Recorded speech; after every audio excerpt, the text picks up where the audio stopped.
Okay, hello. Welcome to my program here tonight. I guess I'll be talking about my show, Past Access. I just got off a program with Eric and Royfield talking about history testimonials, about folks that may have been marginalized in history and how we approach them with podcasts. So it was a very interesting conversation. I'm very glad to be a part of this today. Fantastic. And now we're going to talk about the show that I'm just recently put out about a year ago called Past Access. My name's Pete Collman. I've been doing podcasting for about 7 or almost 8 years now. I started off doing a show called the Bohemican Podcast, which still in existence, but has just a few new sort of episodes, mainly to make room for the efforts I put in for this new show. And the original show was just about my experience as an American expat living in Prague, here in the Czech Republic. I've been here for almost 9 years, and it's been an interesting experience. What you may not be able to tell by this video screen today is that I'm a person with a disability. I had a spinal cord injury when I was about 12 years old, 1984. And it was, of course, a life-changing experience. And it took a long time for me to kind of figure out exactly where I was going to be in my relationship with my life, my new body, and it took many years of rehabilitation to get where I am today, as a person living independently overseas, being a dad, working a full-time job, and by the way, a podcaster and YouTuber. So it hasn't been an easy ride, but it hasn't been impossible either. And my show kind of shows that sense of optimism when it comes to travel with a disability, and kind of marries my other ideas of my enjoyment of history. I first got the idea for Past Access several years ago when I was actually at the Manassas battlefield in Virginia, not too far from where I used to grow up in Northern Virginia. And I remember having a hard time pushing through the grass to get to the one of the monuments. And, it's a very humbling experience to see Manassas, the Battle of Bull Run, depending on what side you were on, I guess. And to kind of get an idea, you want to see the whole field. You want to see everything that was there. You want to see where the Confederates were coming over the hill. You want to see where Stonewall Jackson was standing. You want to see where the Union were fighting. And you can't necessarily do that too easily in a wheelchair. And it's frustrating to be able to get so close to something that you want to see and experience and say, oh, it's not meant for you. Things have changed over the years with the National Park Service in America, and things have changed here in Europe quite a bit. And for the better, in a sense that there are more walkways and thought processes for people that have mobility disabilities, or maybe blind or have hearing function issues, and that they can still experience history in a way that a lot of us want to experience history. And I hope that in some small part, my show does some of that to inspire people with disabilities, those that care for them or care about them. And even if you don't have a disability, I think you can get a lot out of my shows. I'm going to show you just a quick, I don't know if you'll be able to hear it, but I'm going to show my screen here, and I'm going to go show you a little bit about what we have on the Past Access channel. Now, a lot of people ask me, well, how did you jump from being a podcaster to YouTube? My answer to that is that it took a long time. It took a long time to do it, and I'm still learning. But it's a different animal altogether, trying to get to outreach to people about viewership and subscriptions, and reaching out to viewers information that they want to give you or they want from you. But one thing that kind of crosses both issues of being a podcaster and a YouTuber is the fact that you got to tell good stories. You got to get the attention. And so I came up with a couple ideas through some successes and some failures. And as you can see, as I'm scrolling down my screen here, I hope you can see this. I set up my YouTube channel so that you have travel tips down here. So if you were to go to Europe, or go to visit Washington, D.C. or Stockholm, like I did last year, and you want to get down and use the train, or you want to have airport information. You know how scary it is to be in a wheelchair and not know what to do about tagging your wheelchair or talking to the right person to get you to the aircraft itself? there's a lot of nervousness involved with that. I hope that so some of my experiences, I can take some of that nervousness away and kind of help get you as a soon-to-be world traveler that bit of courage you might need. You're going to have to do the rest. I'm just going to show you how to get there. But with a deep breath and a lot of energy, I think you can have a lot of fun like I do, traveling the world and making the best out of a situation that you might have in hand, because the world is your oyster. I mean, it really is an amazing place. We just recently posted something here from Iceland. We have a correspondent, Kelly from Kansas, and I used to work with Kelly in America before I moved here. She's an injuries prevention specialist, and we have her traveling around the world. And she went to Iceland with her husband, and we documented some of that.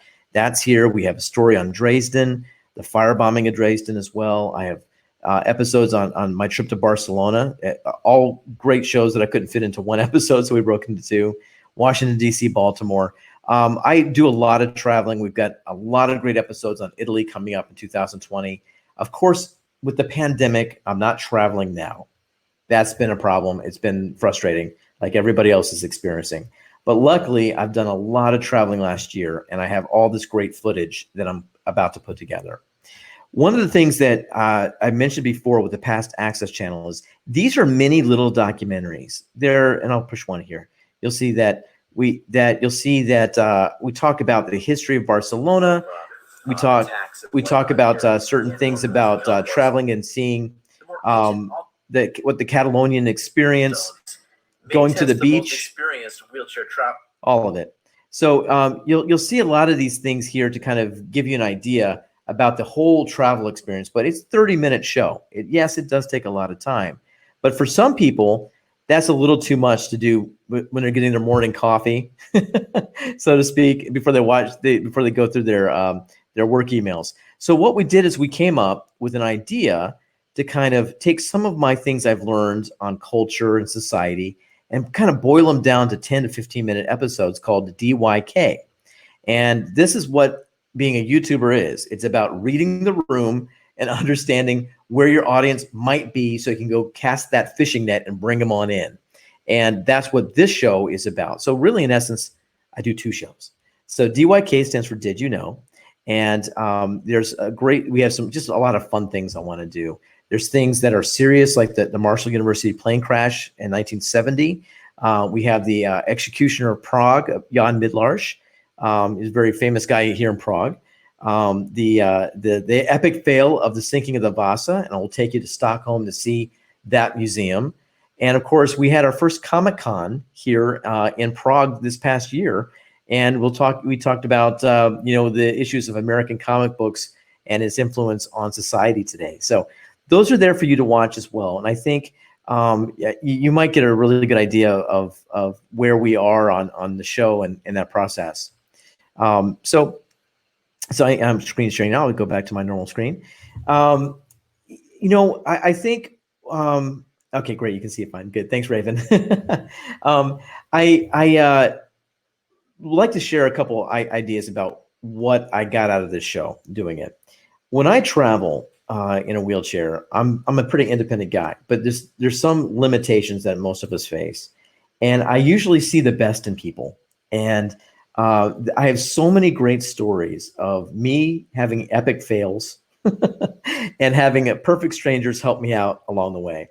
And when I get down about world events and the issues of what humanity is going through at certain times, I think about those moments of perfect strangers not asking anything from me, but just helping me.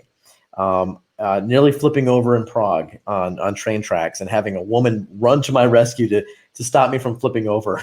Okay. Being stuck in an elevator in Paris at Saint-Chapelle because the building was being condemned at the Department of Justice, and somebody pried open the elevator to get me out. So I got a lot of those stories. Some of these things that I've experienced are all because I was introduced to international travel as a member of the United States wheelchair fencing team.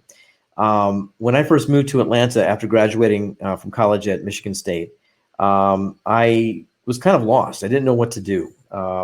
And I went to the local rehabilitation center where I wound up actually getting a job later on. And I joined the fencing team, the wheelchair fencing team. And that within months spawned my ability to travel with this team around Europe and try to make the 2000 Paralympic fencing team. And from that point, 8 years I spent trying to make the Paralympics. I made a couple world championship teams, but not the Paralympics, only as an alternate. But the gift I got was traveling the world. So I was so scared to even think that I could even get on a plane to go overseas, and what would happen, and what if my wheelchair landed someplace else, which, by the way, has happened a couple times. My wheelchair is in Charles de Gaulle in Paris, and I'm in Amsterdam. That's kind of a problem. You work these things out with as much backup plans as possible. But my experience traveling with the fencing team to the United States gave me that love of travel and that courage and confidence to do it again and do it again and do it again. And if I can instill that into somebody else with a mobility impairment, or someone that's blind or has hearing loss, or you name it, any kind of disability like that, then boy, I've done my job. And I really, really enjoy that. So I don't think we have any questions right now at this point. But what I will do is I'll show you a couple ideas with sharing my screen again. Let's see if I can do that again to give you an idea. Here we go. Of one of the programs that I have up. And we'll go back to our YouTube. Well, we'll actually go to my website. So one of the things that I think is important for a lot of YouTubers and podcasters is to use your social media as best as you possibly can. And I think a lot of you that have been listening to all these sessions today and listening to these great podcasters, you'll see that they're multi-talented and multitasking. And you need to cast, like I said it before, you got to cast that fishing net out there to bring in listeners and bring in viewers. And the best thing to do is to get yourself a Twitter handle. You got to get yourself on maybe a website, of course. You need to have some way of measuring what you're doing. You have to have some metrics to kind of know if you're going in the right direction. Your podcast hosting area should be able to give you a lot of that information. YouTube does a great job with doing some metrics for you as well. So yeah, you got to get out there. I've even, as a guy in my late 40s, I've even started getting into TikTok to see if that would work. And I have just basically nothing silly, but just basically some of the things about me, snippets about me traveling to Florence or traveling to Venice to maybe entice people to go to my website. So sometimes it works, sometimes it doesn't, but you got to give it the old college try, right? So I put together this website, and basically you can scroll through here and you get an idea about what I have to offer for past access. Travel tips is great. I have my own sort of acronym that I use for this that I like to tell people to always remember, which is PAPA, all right? P-A-P-A, preparation, awareness, problem solving, and attentiveness. You follow those 4 steps, you're basically going to be covering a lot of ground when you travel. You just kind of have that Boy Scout motto of be prepared, all right? So pack a couple of extra tubes for your wheelchair if you have a flat tire. Maybe an Allen wrench kit for your wheels if you need it. If you have bladder and bowel control issues that you need to think about, you should probably pack for those things. If you're traveling to Europe or Asia, there's a lot of things that you normally can get in an apothecary or a drugstore that you could get in the United States or Canada. So, you just kind of think ahead about some of those things, and you're going to have a wonderful experience.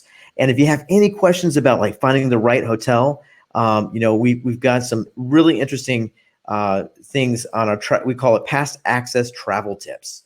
And so with this, you're going to see usually a top 5 things that I want you to be able to think about when you're traveling, right? And some of that, and I'll do a scrub through here to kind of show you where we are. I don't know how well the connection is with this, but here's me and talking about when you find a hotel, you want to make sure the location's in a good place. Here's me in Venice. Our hotel that I was in this one was very close to the train station, which is what I wanted, so that I could take the Vaporetti to get around a little bit easier later on. Hotel lobbies, you want to make sure you can get in there, without stairs, elevators, the width of your door, making sure that you have handles basically in the bathroom, so you can be able to take a shower and go to the bathroom easily. You know, if you haven't experienced a disability, this might be like, wow, this maybe not the show for me. No, it is, in the sense that I say that it's not all about disability. There's other things in here that are going to talk to you about just the experience of history, about the Parisians, about the catacombs in Paris that are so unique. Or when I went to Venice, and we talked about the floods and the Acqua Alta. Not a good time to go in a wheelchair. If you can't walk on those walkways if you're in a wheelchair, and the water's about 4 feet deep. You're going to be staying in the hotel. So those kind of tips I'm going to give you. And I think even if you are what we call a quote unquote able-bodied person, you're going to be able to have a good experience with your travel. If you're a person living with a disability, hopefully I can give you that little bit of hint and a little bit of travel information on the historical things that you might want to see when you're there. Okay, so that's kind of the gist of the program. And if you can see here, I'm also going to go to our podcasts. And you can see in our podcasts, we have a lot of links here that you can go to the YouTube channel, or you can go to the podcast itself about Dresden or Barcelona, Washington, D.C., Stockholm, you name it. So hopefully when we get rid of this Corona situation and we can start traveling again, I hope that a lot of you will start maybe using the website and maybe getting a little bit more confident in what you need to do. As of right now, I always like to tell people that you need to be careful when you travel. I would probably, stick to probably where you are for now, especially if you're living with a disability, because you, unfortunately, most of us are at risk for the complications that COVID-19 has to offer, unfortunately. Many of us have had respiratory issues during our spinal cord injury, stents, and rehabilitation. And because of that, we should all be very aware on how horrible that process was to recover from. So please be careful out there. Please kind of manage what you need to do. I did mention this in a podcast, and I should kind of mention this now if I can. I'll stop sharing this here and see if I go back to where we are in a second. Let's see, we're still here, I hope. Okay, I'll go right back up here. There we go. Sorry, I'm getting used to all this. So to kind of wrap things up, I kind of want to give an idea that when you are in a wheelchair and you're kind of getting around and you're starting to get back out of the COVID-19 situation, remember to use your gloves, wash your hands, take some of those spray with alcohol to spray on your rims of your wheelchair. So that when you go out in the community, you've got the community on your hands. So there's not much you can do about that if you're pushing a wheelchair. So what you can do is when you get home, you spray down your chair. It's one extra step. I know it's a pain, but I've been doing that for 4 or 5 months now here in Prague, so that I feel a little bit more confident that I can go back out in society. I know that some of you that are listening to this are in a place in the world right now, Brazil maybe, or the United States, that are going through a really rough time. So our experience here in Prague is not the same as it is there, but you still need to be very focused on being safe when you travel, okay? And as far as big travel, I would hold off on that. If you need to go someplace, probably go by car. That would be safer, okay? So little tips from Pete from the Past Access Show, so to speak. So I think we're about at 20 minutes past the hour, and I want to make sure my moderator, are we doing okay so far where we need to be? We are A-okay on time. We have 2 questions if you want to read them and go through. Yeah, could you read them to me? Would that be okay? Yeah, of course. Okay. So the first question we have is from Rave. Have you ever run into a location where you wouldn't encourage disabled people to go to? Wow. I'm very adventurous, and even if I had a horrible time, I don't ever want to say don't do it, because maybe you might be better off than I am. It's something. But yeah, gosh, anything with a beach.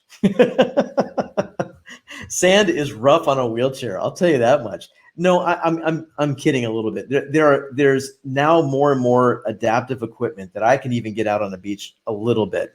When I was in Barcelona, they started putting out these little piers, these little wooden piers that would go at least halfway down the beach, almost to the water. So I could almost get that experience of going to the beach, and being out there. without getting stuck in the sand. But I would say, hills are tough. I love San Francisco. I cannot wait one day to get back to the United States and to spend some time in San Francisco. But as you know, many of you, San Francisco is not exactly a wheelchair-friendly city, but there are parts that are perfectly fine. The pier areas are great. You can wheel forever to go around down to get to the Presidio and back and forth there. There are certain sections that you can do and still get a real enjoyment of that city. So I don't want to really put any kind of boundaries, but I'm sure there's some tough ones. When I was in Hong Kong, I was on Lantau Island. It's an island where you fly in and land, I believe. And there's the largest Buddhist memorial or monument there. And it's like thousands of steps to get up to it. And you have to take 2-hour-long bus ride through these crazy little winding roads in this island to get there. And you get there and you're like, okay, well, you did it. So what it's like, I asked everybody, so what should we do? Like, you're doing it. You just look. Everyone else gets to climb the steps and you have to take a picture from the bottom. But, and this goes to my point that I don't want to say don't do that, because I met some amazing monks that spoke English to me. And because I wasn't so busy hiking up 1,000 steps to go to the top of the monument for Buddha, I got to sit and have these great, just interesting conversation with a couple of Buddhist monks. So yeah, that's the kind of the cool stories you get. We have another question as well. Yep, we do. This one is from Jerry. What is the place that you haven't visited yet that you're most looking forward to visiting post-coronavirus? Oh, man. Oh, that's a good one, Jerry. Oh boy. I've got a lot of retreads. I'd like to go back to certain places because I'm familiar with certain things and I love it. Paris is one of those places. Stockholm, I love going to in the summertime. Norway. I was in Bergen, Norway a few years ago, and took a fjord tour. And I took the train from Flom that goes through all these beautiful waterfalls and places. Completely not wheelchair accessible. I had to crawl to get in, right? But it was so worth it. It was amazing. But there's so many other parts of Norway that I didn't get a chance to see. I think that's got to be on my list, man. Jerry, that would be awesome. I wholly recommend it. If you can walk, wheelchair, whatever, crawl, you need to get yourself to Norway in the summertime because it's breathtaking. It really is an amazing place. It's expensive as sin, but amazing. Yeah. Okay. How we doing? We doing good? Okay on time, and we're ready to wrap it up. We have half the time left. Okay. Well, I have a question I will ask. Yeah, absolutely. For people without disabilities, what is something that we should know when we're trying to help out someone in, say, a wheelchair, for example? What's something we should, especially with travel? Like the etiquette you're talking about, right? Yeah, like the etiquette, just in travel specifically. Yeah, that's a great question because not everybody knows, and sometimes people say, "Oh, I don't want to offend somebody," and they might have had an experience where they talked to somebody that is using maybe a wheelchair helper dog or a seeing eye helper dog, and they maybe go up to pet the dog, and of course the owner might be like, "What are you doing?" And dress them down for not following the right etiquette. I always like to apologize for those folks that have a short temper. We all have the short temper sometimes, but I kind of subscribe to the idea as a person living with a disability that I'm an ambassador wherever I go. So if I act like a jerk, unfortunately, that's going to make everybody feel that oh man, I thought everybody in a wheelchair were pretty cool. Not so much, right? So I don't want to be that jerk. So what I usually say is if you don't know, ask, because it does two things. One, if you say, you know what, I see this person struggling and boy, he looks like he's struggling to push up that hill. Instead of just going up and helping that person, you can say, excuse me, do you need some assistance? That is great. And the second thing is it kind of starts a conversation. You would be surprised how many people just don't talk to people with disabilities. And we're talking not, it's a big umbrella. There are a lot of people out there that have disabilities that are not visible, and they have unique challenges in their deal. My disability is visible. You can see Pete in a wheelchair, and you can see me struggling. What happens is I can always have the opportunity to say, no, thank you. I can do it. I do appreciate that. Thank you for offering. That's basically my statement. And I think everybody feels good at the end of that conversation. So, yeah, really good point about etiquette on that. I'll mention this. I was the closest call I had ever to a terrorist attack was, I believe, in 2004. I was in Madrid, Spain, and I was finishing a fencing tournament for the United States. It was a World Cup. And we were at a hotel pushing through this neighborhood, and we were told by our consulate to not wear our American stuff, when we left the venue, just to be safe, because it was still that time of the Persian Gulf War and a lot of the issues going on there, the Second Persian Gulf War. And we wheeled through that town, and I remember going into the Atocha train station in Madrid to use the restroom before pushing up this hill. And unfortunately, the very next day, I get back to the United States, and there was that horrible bombing at the train station. And it really wakes you up to be kind of aware of your surroundings, no matter wheelchair or not. You just need to be aware of your surroundings. But going back to that hill issue, I remember pushing up this hill. I thought Madrid was flat. It wasn't flat. I got halfway up the hill. I'm sweating, and my muscles are burning. This old Spanish lady comes up with her cane and pushes me right in the middle of my back to kind of help me a few more feet up. So I have this old woman with a cane helping me, which I really appreciated, but it was really strange at the same time. So I got a lot of those stories. Sometimes they come out in the show. And actually, Ben Jacobs asked a question here as well. Oh, Ben, okay. So he asked, urban planner here, statement, I must admit your show entirely changed my way I view Cobblestone. And many in my profession love to use pavement textures to create a sense of place, but obviously it gives people in wheelchairs a hard time. Is there anything else you'd like us to know? Yes, Cobblestone is the handicapped man's kryptonite. So you can put that in a book if you want to. No, there's cobblestone all over. There's all different types of cobblestone. And if you're in a wheelchair and your eyes are always down to make sure you're not going to flip over on these cobblestones, at least about 5 different brands of cobblestones, especially here in Prague. Quick story, I'll tell you about this because I think we have time. In Stockholm at the Vasa Museum, I had this conversation with the architect to help build this museum. If you haven't seen the Vasa, it's a 17th century ship that was lost on its maiden voyage and sunk to the bottom in the Sound in Stockholm. And because the water was so cold, there wasn't a lot of microbes, it was basically left intact. So when they found it in 1960, they brought it up, and for the next 30, 40 years, they had conservation and built this beautiful multi-billion-dollar museum that's attended by millions and millions of people every year. And it's gorgeous. But when you get inside in this dark museum, it's nothing but inside cobblestones. And I said, what are you doing? I have to deal with cobblestones outside, but now you're purposely putting them inside. And they said, yes, we're sorry. It was an aesthetic sort of choice because we wanted to make the tourists come in and feel like they were on the 17th century dockyard that they would have seen the Vasa in.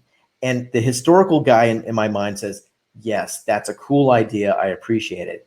But then they said, okay, but wait, walk over here and you'll see that there's a soft little path that's made of concrete that you can just stay on without doing the cobblestone. So that forethought was very much appreciated by me. I was able to kind of still appreciate the historical architectural design and still see the ship like everybody else could. So just that little bit of forethought was amazing. And I think architects can learn a lot from that. Great question, Ben. Thank you for that. In that same vein, is there any other material that you loathe when you come across it? Is there anything that's like, oh, thank Christ, when you finally get to like concrete, for example? Like what other material brings you joy or pain? Sand is rough. That deep sort of gravel that you can go 2 pushes in and you're done. There are adaptive devices now. I have something called a Go Freewheel that attaches to the front of my wheelchair that when you lock it in, it raises my front casters, the front little wheelchair wheels, up about an inch or inch and a half. So by doing that, it turns my wheelchair into, I think parents will understand that, a jogging stroller, the 3-wheel jogging stroller that you can run through anything with. And I've gone over snow, I've gone in the sand, I've gone in deep mud. One of my podcasts that I did here in Prague, and I go to this battle reenactment every August, is the Battle of Bila Hora. And Bila Hora in Czech means White Mountain. This year is the 400th anniversary of this battle that basically sparked the 30 Years' War. So those historians listening to this show, you're like, oh yeah, I probably know that. In 1620, this battle was immense, and this reenactment I love it. It's great. But one year I went, and it was a torrential downpour. The previous night they had a hard rock concert, a metal rock concert, and that destroyed the field. So on top of that, torrential downpours, I got stuck, and I had basically mud almost up to my axle, and I had the fire department carry me out. It wasn't my proudest moment, but I got the story. I got great video for the show. You probably get to see it on here on my channel. I was covered in mud for about a week trying to clean my wheelchair. But when I get those stories done, and when I say I bleed for my show, I bleed for my show. My hands are bloody. I'm scratched up. Not every castle is easily accessible. Thus, castles, right? They're up on top of mountains for a reason, and I have to find a way to climb those mountains. If I can drive a little bit and then push the rest and go over Cobblestone, I'll try. I failed a few times here, but I get great pictures. I get great stories. I get great footage for the show to show what you can do as a person living with a disability. Sure, there are limits and boundaries, but I like to push those if I can. I'll ask another question I have. What is your favorite city to travel to? Favorite city? I would have to probably break them up by continents. In Asia, Hong Kong. I loved Hong Kong. Unfortunately, I know Hong Kong's going through a lot of political struggle right now, and there's a lot of anxiousness there that wasn't there when I was there a decade or so ago. But Hong Kong was a very vibrant city that felt like it kind of straddled, China and Western life for many cultural reasons, of course. That was a neat city. I like that city a lot. I had a great time in Brussels. Not a lot of people like Brussels. But I always find something really kind of cool to go to. I think I mentioned before, I like to do a lot of retreads every once in a while. Florence is one of my favorite cities. It can get a little dirty pushing around in Florence. It's definitely got a lot of, how should we say, historic dust and dirt on a lot of things. But man, you could spend weeks going through every museum there, and there's so much great accessibility there. The only problem I had was the Ponte Vecchio, getting across, because it's pretty steep. But once you get on top of that, you can really kind of push around a little bit and see, some neat things there. The overlook Michelangelo Park is a beautiful place you can take a taxi to and take some wonderful pictures there. Florence to me is remarkable. I think I could go back every year if I wanted to. Tegan's listening. Tegan, you've been up all day. I thought I was a late bird. We have so many great podcasters. One of the questions we had in our last session was, if you wanted to start a podcast, how do you do it? It seems almost like an insurmountable task. And I said, well, you reach out to people that have done it, and most of us have done it, failed, maybe succeeded imaginably well, or just had some moderate success, like maybe I had, just moderately.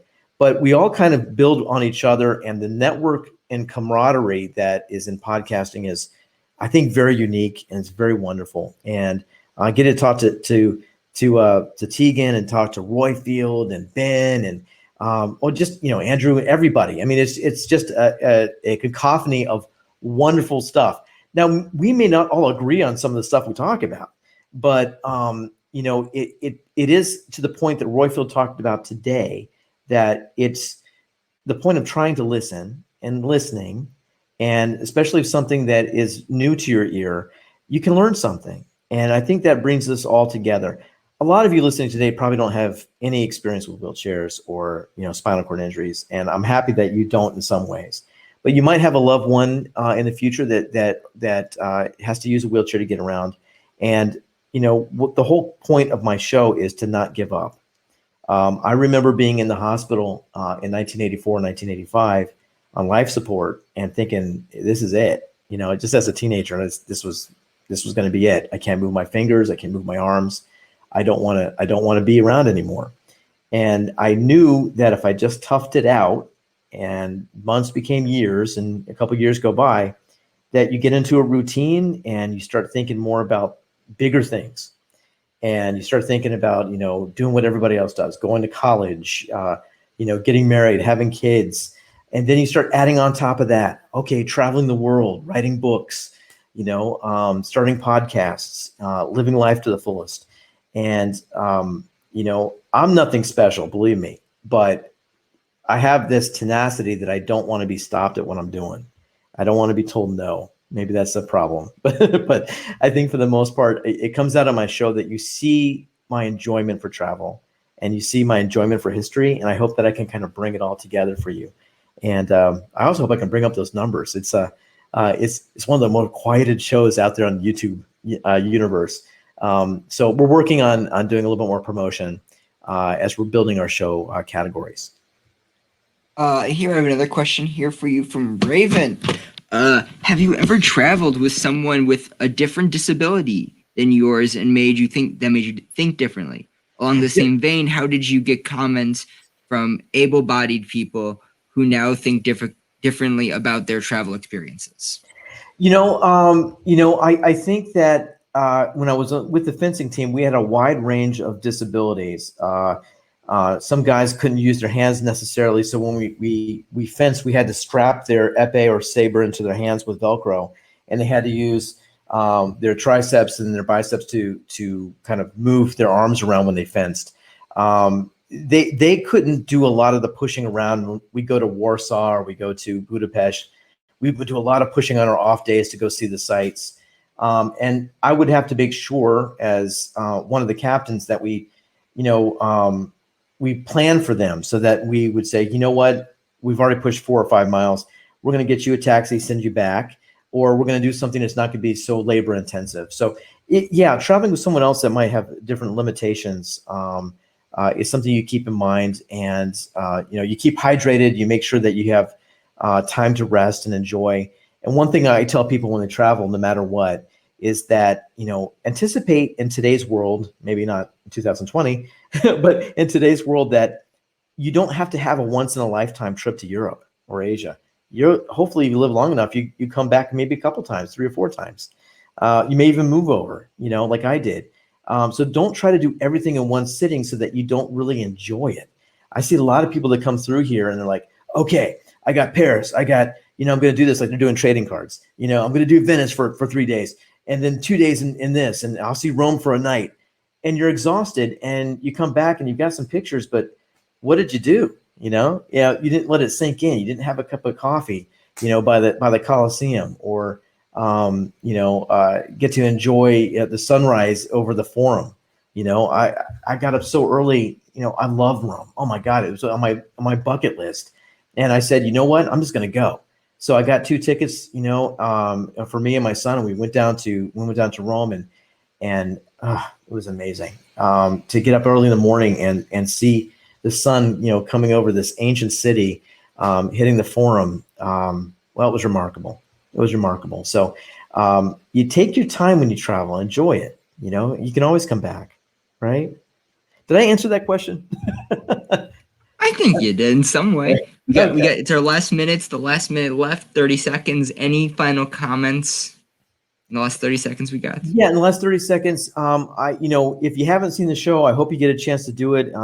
Promote for me if you can, because I think As I said, it's a labor of love. I want to get people energized and excited about traveling with their disability, and or even if they don't have a disability. I think that they will get something out of the show. I greatly appreciate everybody tuning into my talks today. It's been amazing to be a part of this. I can't wait for next year if I'm invited back, and hopefully you'll see or hear me on YouTube or on my podcast channel. So thank you all so much.